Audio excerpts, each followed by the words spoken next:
Days వరకు. Okay. తర్వాత normal అయిపోతుంది. హుహు. ఇది ఎన్ని రోజుల నుంచి అవుతుంది శంకర్ ఇది?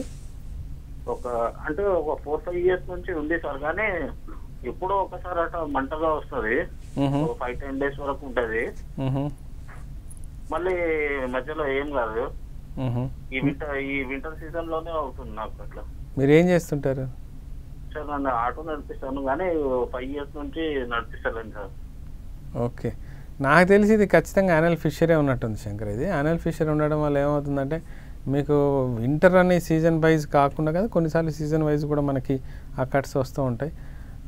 మీరు చేస్తున్న డ్యూటీ వల్ల వచ్చిందని నేను అనట్లేదు. కాకపోతే ఆల్రెడీ అది ఫిషర్ ఉంది, హీల్ అవుతుంది, మళ్ళీ దెబ్బ తాకుతుంది, మళ్ళీ హీల్ అవుతుంది, తగ్గుతుంది, మళ్ళీ రావటం పోవటం లాంటివి జరుగుతూ ఉంది.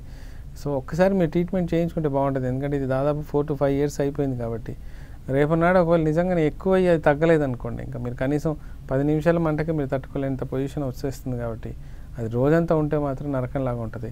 ఒకసారి కొలనోస్కోపీ లాంటి టెస్ట్ ఒకసారి చేస్తే క్లారిటీ వచ్చేస్తుందమ్మా. దాంట్లో ఒకవేళ ఫిషర్ చాలా హెవీగా ఉందంటే ఇమ్మీడియట్ ట్రీట్మెంట్ తీసుకుందరు, లేదా ఫిషర్ చాలా తక్కువగా ఉందంటే డైట్తో మేనేజ్ చేసుకునే అవకాశాలు ఎక్కువ ఉంటాయి. ఏదైనా డాక్టర్ గారు మీకు క్లియర్గా చెప్తారు. ఒక్కసారి మాత్రం కొలనోస్కోపీ టెస్ట్ చేసుకుంటే బెటర్.